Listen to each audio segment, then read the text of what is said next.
Jangan pernah percaya bahwa pemilu itu mendatangkan perubahan. Bullshit.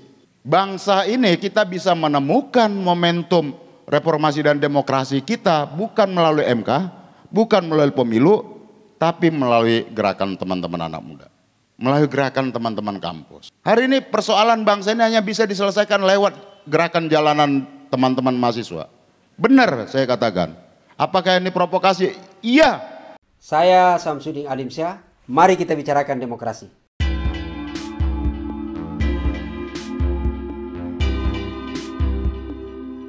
Ya, terima kasih Bung Moderator, Pak Abraham, Pak Ketua, tetap yang lainnya itu pengganti aja. Kalau Pak Ketuanya itu Pak Abraham.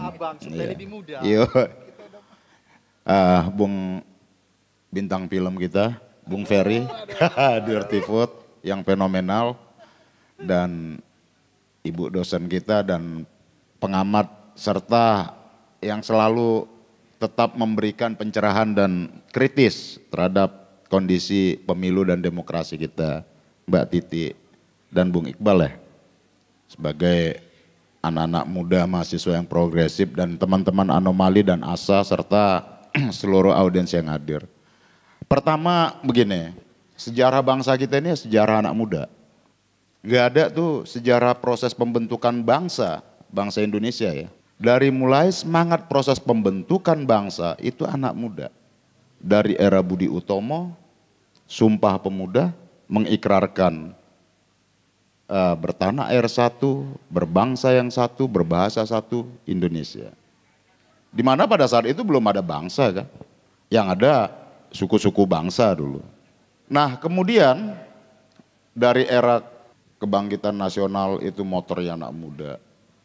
Era Sumpah Pemuda itu anak muda. Proklamasi memerdekakan republik ini ya anak muda. Pembentukan partai-partai politik itu anak muda. Bung Karno dengan PNI-nya pasca PKI digebuk pada saat itu oleh kolonialisme Belanda. Ya itu anak-anak muda. Kemudian dinamika pergerakan menentang yang namanya kolonialisme, imperialisme itu, ya dimotori oleh anak-anak muda. Anak-anak muda yang berkesempatan mengenyam pendidikan. Anak-anak muda terpelajar yang mau mengabdikan dirinya untuk bangsanya. Kemudian muncul berbagai momentum perubahan politik di Indonesia sejak Republik Indonesia ada. Itu semuanya anak muda. Sampai kemudian reformasi demokrasi 98 itu anak muda. Bukan anak muda kayak Gibran. Iya, ya tentu bukan Samsul ya. Anak muda itu disebut anak muda bukan dalam ukuran terminologi seperti yang dalam undang-undang kepemudaan itu. Usia tidak. Muda itu adalah sikap, semangat, progresif, revolusioner itu anak muda. Dia tidak dibatasi oleh faktor biologis. Bung Abraham ini muda. Bung Ferry apalagi? Mbak Titi muda. Dan kita semua di sini adalah anak-anak muda yang punya semangat untuk melakukan perubahan itu. Nah, apakah dalam kondisi hari ini, apakah anak-anak mudanya harus berdiam diri? Menurut saya tidak. Apakah kita harus percaya pada proses politik, baik itu di MK maupun di DPR dan lain-lain hari ini? Kita berharap akan ada perubahan itu? Tidak. Apakah pemilu ini akan mendatangkan perubahan? Meskipun ada paslon yang juga menggunakan tagline pemilu. Jangan pernah percaya bahwa pemilu itu mendatangkan perubahan. Bullshit.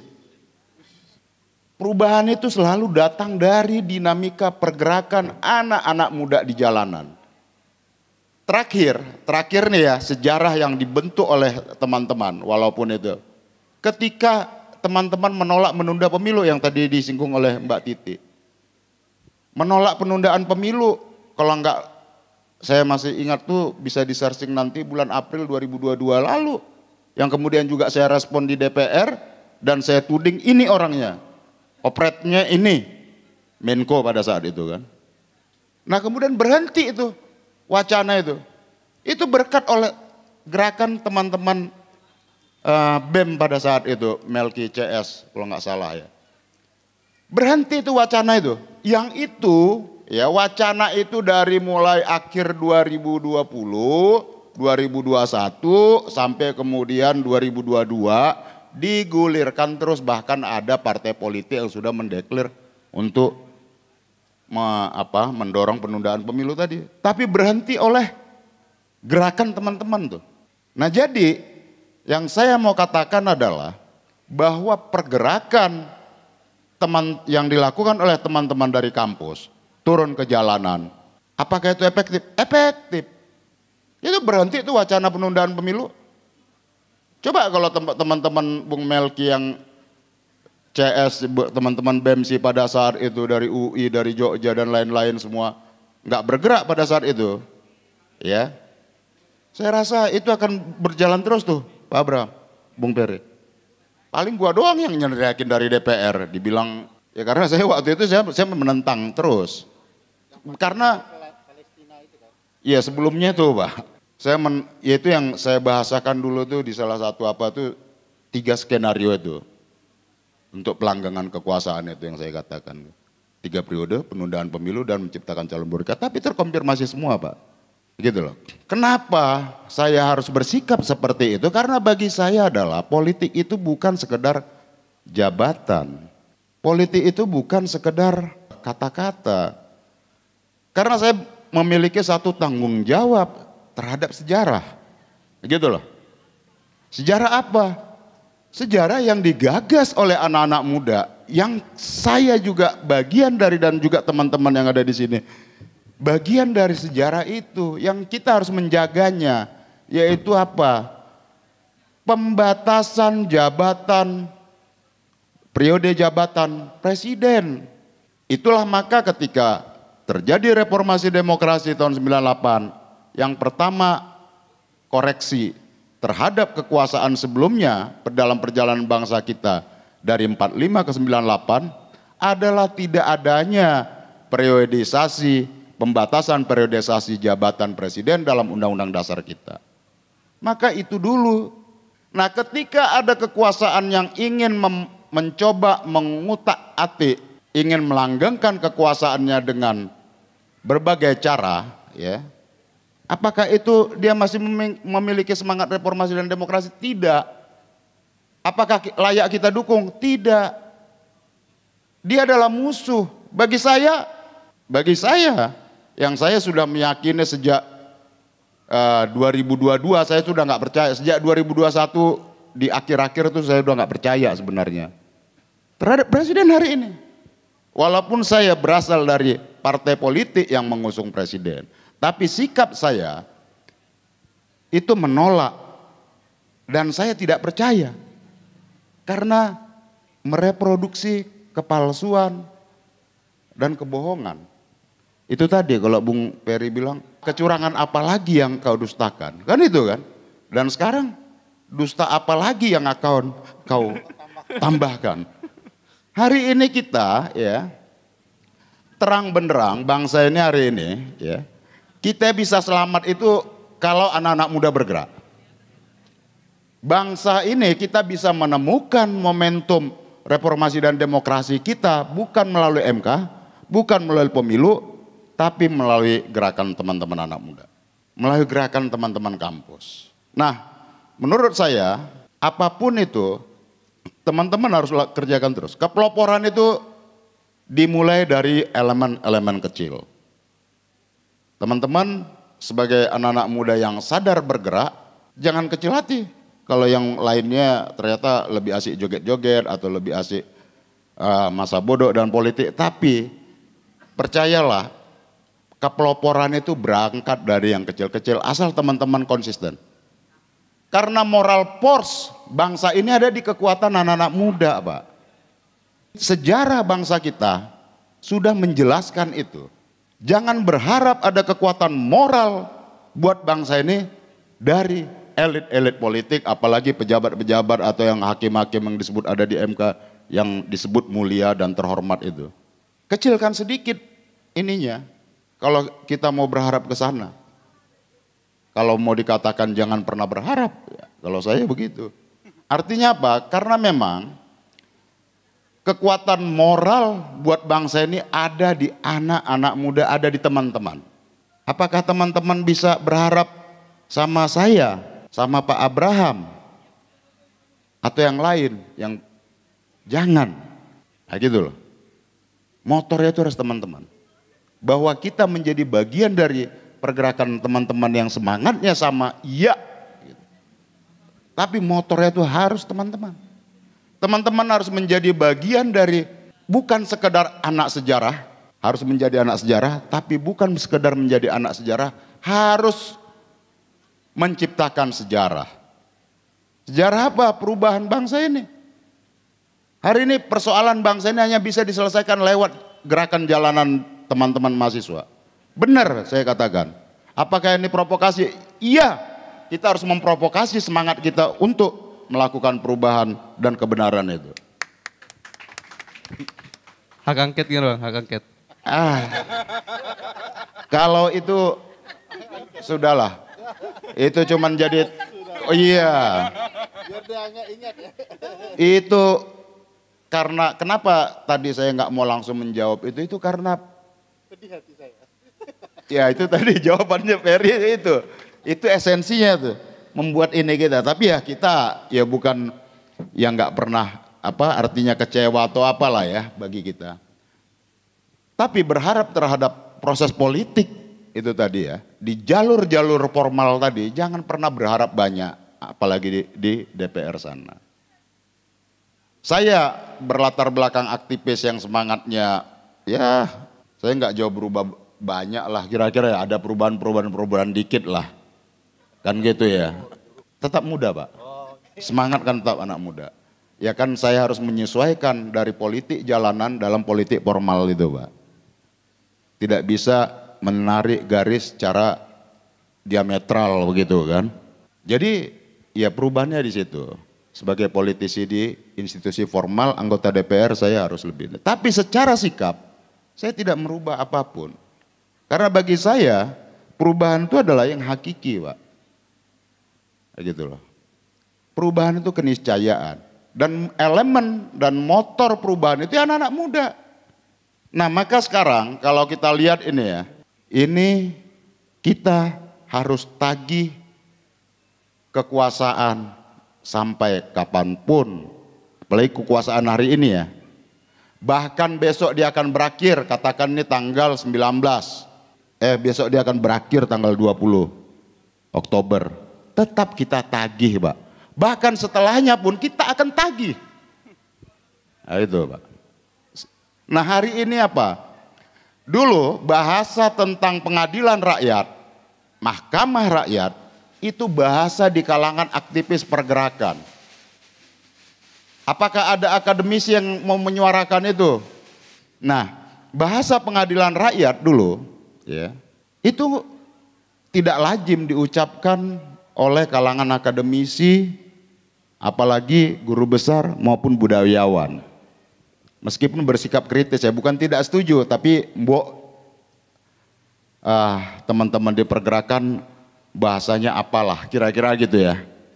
Tapi hari ini ya, bahasa tentang pengadilan rakyat, mahkamah rakyat udah datang dari Bung Ferry, Mbak Titi, dan kampus-kampus lainnya. Itu artinya apa? Bahwa situasi hari ini lebih parah dibanding kondisi Orde Baru dulu yang kita sudah menuntut pengadilan rakyat pada saat itu. Dulu kita dianggap, wah bahasa pengadilan rakyat ini terminologi kiri, Bang Ber. Ini radikal, nah, gitu. Ini gerakan radikal disusupi komunis, kira-kira gitu. Pada saat itu, hari ini kalangan akademisi, guru besar, budayawan sebagai kekuatan moral force bangsa ini, kekuatan moral bangsa ini, yang dia nggak punya kepentingan politik praktis, beliau-beliau itu hanya menyuarakan apa yang menjadi keresahan hati dan keresahan publik. Karena sistem hukum tidak memberikan rasa adil, maka biar rakyatlah yang memberikan keadilan itu. Rakyatlah yang menjadi hakimnya. Artinya apa? teman-teman mahasiswa bergeraklah untuk bangsa ini menemukan keadilannya kembali, menemukan demokrasinya kembali. Demokrasi itu bukan sekedar ada pemilu, sontoloyo. Iya kan? Soeharto yang tiran begitu itu, otoriter itu, dia menyelenggarakan pemilu berkali-kali. Iya. Itu loh, menang mutlak itu cuma 3 partai pada saat itu, waktu itu masih ada Golkar. Menang. Apakah itu demokratis? Tidak. Curang? Iya. Kecurangannya buat ini sebagai perbandingan aja buat teman-teman. Kita sebagai bukan mengatakan saya sebagai senior, tidak. Saya yang pernah mengalami dalam situasi Orde Baru dulu pemilunya. Ya, walaupun ya 97, 92 saya masih, ya 92 udah mulai golput lah kita teriak. Golput, golongan putih dulu, ketidakpercayaan terhadap penguasa menyelenggarakan pemilu pada saat itu. Karena pasti curang. Tingkat kecurangannya, level kecurangannya ya, ini sama pemilu 2024 ini lebih parah yang 2024. Kalau dulu terang-terangan, ya, karena rejim itu menggunakan ya kamu berbeda, ya saya sikat, langsung disikat. Kalau ini tidak, ini semua instrumen digunakan. Instrumen APBN digunakan, seakan-akan seperti sinterklas orang baik, padahal jahat nih. Ya jahat lah, MK itu produk jahat tuh, MK 90 itu. Nah yang menskenariokannya siapa? Udahlah itu mau dibulak-balik ya. Mau dibulak-balik retorikanya apa itu putusan MK ini, itu nanti pilihan rakyat, tipu, itu loh. Bahasa bohong tuh, itu ininya tuh. Intinya dia sedang menipu. Itu aja tuh. Nah, jadi situasi pemilu hari ini itu lebih parah dari pemilu Orde Baru. Benar. Siapapun nanti bisa kita mendiskusikan itu. Kalau zaman Orde Baru elemen kekerasannya ya dalam bentuk intimidasi dan lain-lain itu jelas, kelihatan. Kalau sekarang itu dengan berbagai cara digunakan. Contoh instrumen penegak hukum itu. Kalau dulu nggak pakai penegak hukum, dulu itu cukup pakai ABRI namanya dulu, tentara. ABRI itu 4 itu, ada termasuk ya Angkatan Bersenjata Republik Indonesia kan. Dia ada 2 fungsi itu, peran sosial politik dan fungsi pertahanan keamanan. Jadi ini lebih parah. Kalau dulu tidak menggunakan instrumen nakut-nakuti lewat instrumen hukum. Kekuasaan pada saat itu kan menggunakan Orde Baru itu ABG disebut dulu. 3 jalur itu, ABRI, birokrat, Golkar. Nggak pakai penegak hukum. Sekarang pakai. Itu maka saya katakan lebih parah. Nah, angka 58 menurut saya terlalu kecil. Nanggung, sekalian dibikin 70 berapa persen atau 90 berapa. Orang udah di setel-setel kok. Ya, dia stres betul. Iya. Bahkan sistemnya juga si rekap juga udah di setel. Pemilu jurdil itu nggak ada. Karena asas pemilu itu kan jurdil. Jujur. Penyelenggaranya nggak jujur. KPU-nya aja nggak jujur gitu kan. Semuanya. Dari mulai ketuanya sampai apa ya nggak jujur. Sementara azas pemilu itu jujur. Nah artinya apa? Demokrasi tidak bisa kita sandarkan pada aspek prosedural ansih. Demokrasi harus kita perjuangkan dengan cara-cara kita. Bangsa ini juga nggak akan merdeka dulu. Kalau nggak ada anak-anak muda progresif dari Menteng 31 yang kemudian membawa Bung Karno ke Rengas Dengklok untuk memaksa Bung Karno dan Bung Hatta memproklamirkan kemerdekaan Indonesia. Itu fakta sejarah. Maka hari ini dalam situasi bangsa kita yang hari ini kesannya seakan-akan baik, aslinya tidak baik. Gak ada baiknya nih. Kalau kalangan kelas menengah, akademisi apa segala macam sudah menyuarakan itu, ya tinggal teman-teman lah, teman-teman mahasiswa lah yang akan menyambungkan mimpi-mimpi demokrasi kita antara kelas menengah yang sadar dengan rakyat di bawah tadi, anak-anak yang baru lahir, bahkan yang baru ibunya baru hamil, yang mereka punya mimpi demokrasi dan keadilan sosial tadi itu hanya melalui pergerakan teman-teman mahasiswa anak-anak muda hari ini. Kalau tidak ada pergerakan ini, saya nggak yakin, bukan pesimis ya, tapi saya nggak yakin bahwa bangsa ini akan beranjak maju. Indonesia Emas itu bullshit tuh, tipu-tipu kalau Indonesia Emas itu, jangan pernah terkecoh, terpesona teman-teman nanti kita akan mencapai Indonesia. Bullshit, gimana mau Indonesia Emas yang sekarang aja bohongan kok, yang ini demokrasinya aja loyang, gimana kita menuju emas? Kira-kira Mas Samsul, iya mungkin itu yang dimaksud. Maka itu tidak ada ya target langkah ke depan hari ini untuk memperbaiki kondisi sosial politik kita hari ini. Sandaran utamanya ya bukan di elit politik formal sana, tapi sandaran utamanya adalah teman-teman yang muda hari ini.